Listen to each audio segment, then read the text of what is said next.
Euh, Bonsoir, madame, mademoiselle et monsieur. Bonsoir, cher peuple AES, cher peuple africain et cher peuple malien. Vous avez en face de vous aujourd'hui le camarade Amara Sila, appelé le juriste chercheur sur les réseaux sociaux. Nous allons vous entretenir d'un sujet extrêmement important qui concerne la vie de l'AES. Vous savez, pratiquement les pays de l'AES, tout le monde a les yeux rivés aujourd'hui sur le Mali. Car l'armée malienne est en train de mener l'une des plus grandes offensives depuis plus de 30 ans dans sa frontière avec l'Algérie. Nous allons discuter de ça. Nous allons discuter aussi du fait que l'Algérie est en train de renforcer sa position à la frontière. On ne sait pas quelles sont ses véritables intentions, ses véritables motivations. Vous savez aussi, le ministre de la Réconciliation, le colonel-major Ismaël Ouagé, a décidé d'abroger des décrets relatifs à l'accord d'Alger. Ces décrets concernaient vraiment les modalités d'intégration des rebelles de la CEMA. C'était des modalités catastrophiques au sein de l'armée. Donc c'était vraiment une future, je ne sais pas, désertion vraiment en gestation, en formation. Le président Bassirou Diomaye Faye est actuellement à Paris pour rencontrer vraiment son papa. Prendre conseil auprès de lui, vraiment pour avoir des orientations concernant la discussion, la probable discussion avec les pays de l'AES.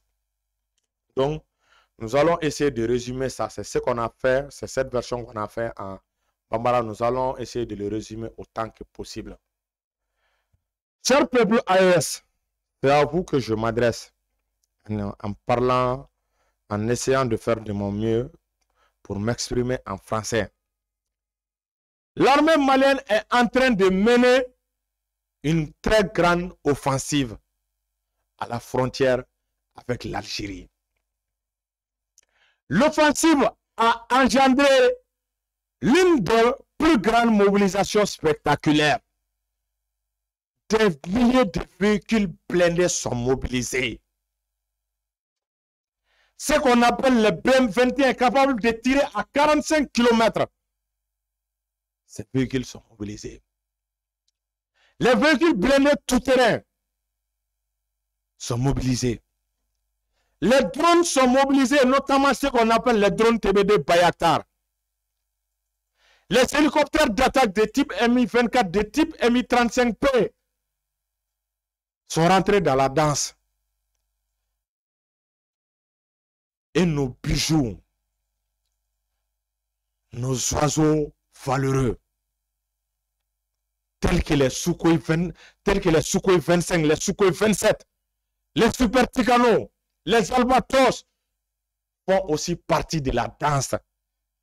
C'est une très grande opération combinée aéroterrestre. C'est ce qu'on appelle la guerre éclair. C'est cette guerre-là que l'armée malienne est en train de mener actuellement contre les terroristes qui se trouvent à la frontière entre le Mali et l'Algérie. Il y a deux Tezawaten. Il y a Tezawaten Algérie et Tezawaten Mali. Donc, les terroristes sont actuellement regroupés dans la localité Tezawaten Mali. Donc, l'armée est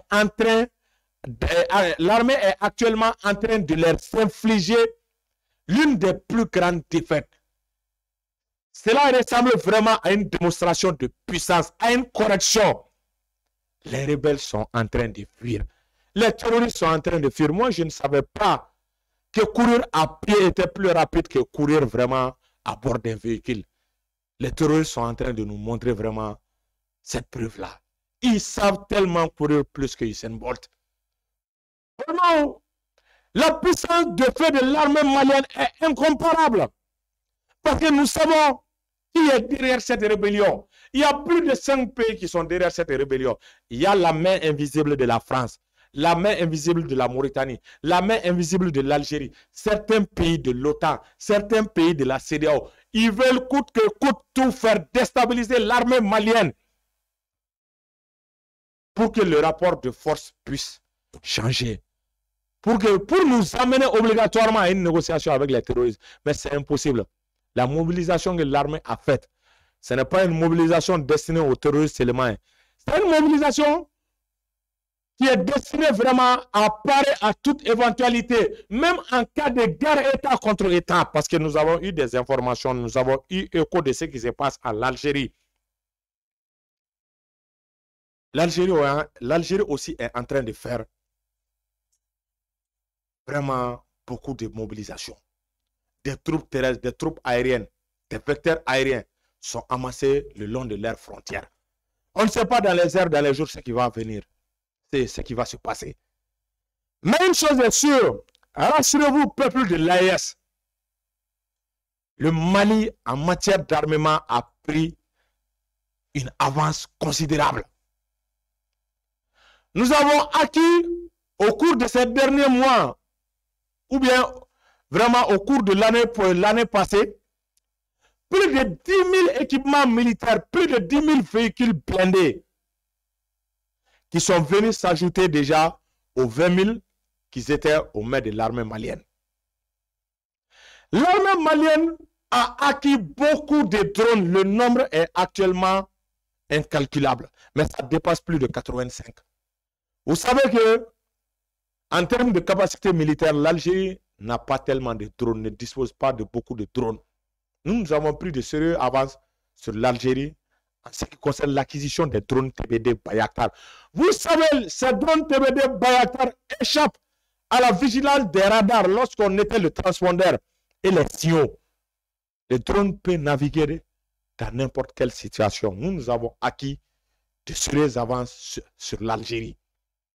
Donc, l'Algérie dispose certes des avions supersoniques tels que les Sukhoi 27, ils en ont un peu en nombre plus que nous.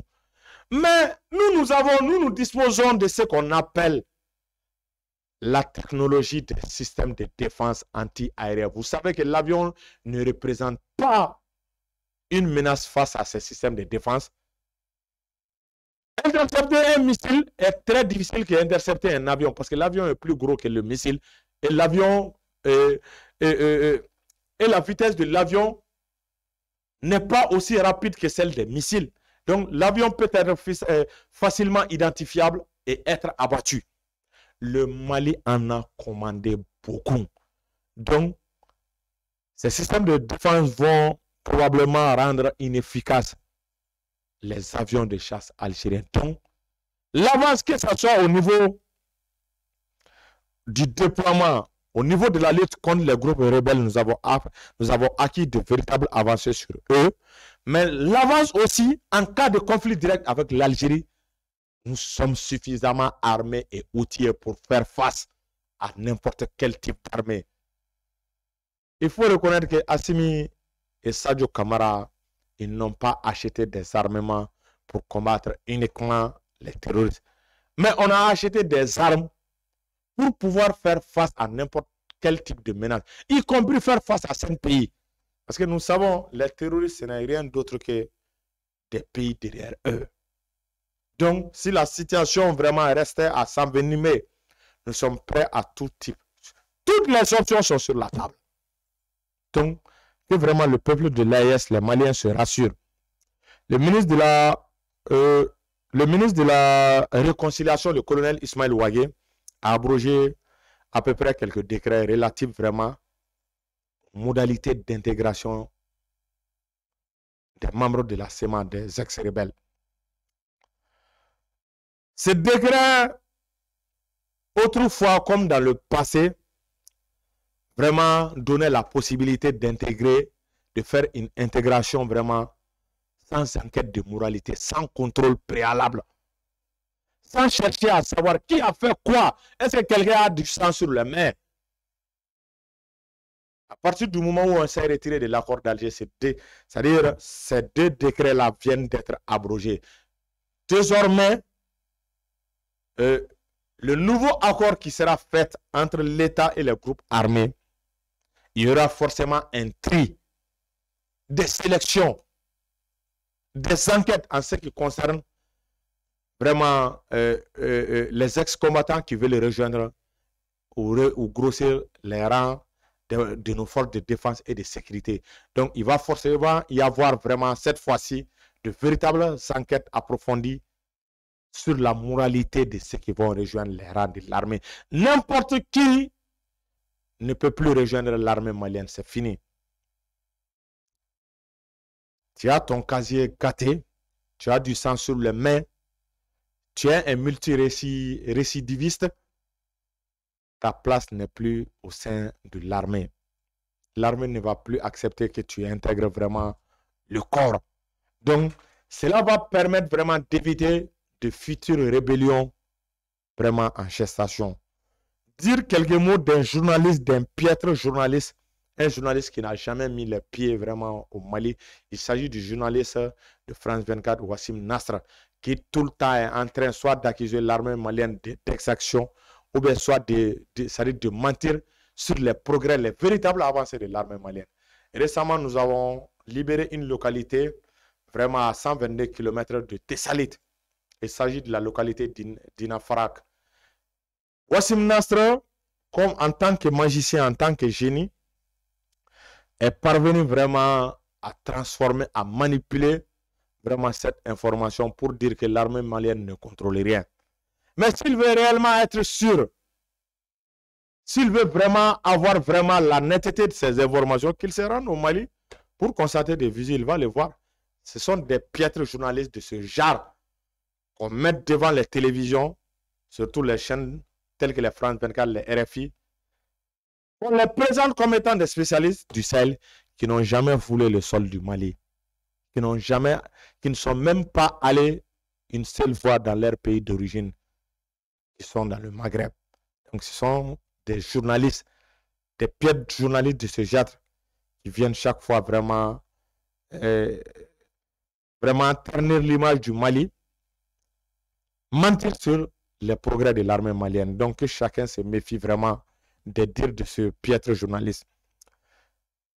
En dernière position, nous allons parler de la visite du président Bassirou Diomaye Faye. Vous savez, le président Bassirou Diomaye Faye va se rendre en France. Forcément, il va prendre des instructions. Des instructions relatives vraiment à comment mener une négociation avec les pays de l'AES. Les points qu'ils doivent exploiter.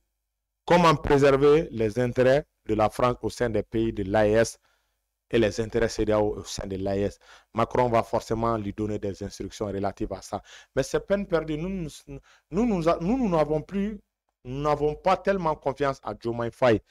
Depuis le jour où il a osé faire ses discours, dire qu'il fera tout lorsqu'il va prendre les rênes du Sénégal, à partir de son investiture, faire des démarches pour amener l'AES dans la CEDEAO, vraiment, il a perdu notre confiance. Donc, s'il va chez Macron, ça ne nous étonne plus. Il a réservé l'exclusivité de son premier voyage en tant que chef d'État à la Mauritanie, qui est un ennemi dévoilé du Mali et à la Côte d'Ivoire. Tout le monde connaît les relations entre le vieux Yamakou et le Mali. Après, plus tard, il est venu il est venu vraiment visiter le Mali, rencontrer le président Goïta. Lors de son interview, il a même eu à dire vraiment des choses qui se sont avérées par la suite vraiment fausses, parce qu'il nous avait fait savoir qu'il a discuté avec Assimi au sujet de l'AES. Vraiment que le Mali, qu'il ne souhaiterait pas voir les pays de l'AES se retirer du Mali, qu'il a compris le message de Assimi, que sa position vraiment n'est pas une position irréversible. Donc, ce n'est pas une position inflexible. Ça veut dire que c'est flexible, ça veut dire qu'on peut y avoir une part de négociation. Donc, c'est pour vraiment essayer de discréditer en disant ça le président Assimi Goïta. Mais on a compris son jeu. On l'attend au tournage, comme Choguel a l'habitude de le dire. Nous, on ne tourne pas, on va tout droit. Donc, vous venez, on te recadre, on te dit nos cas de vérité. On n'a plus de temps à perdre. Donc, c'était le ramassé de ce que j'avais dit vraiment en Bambara. Je vous remercie. Bonsoir.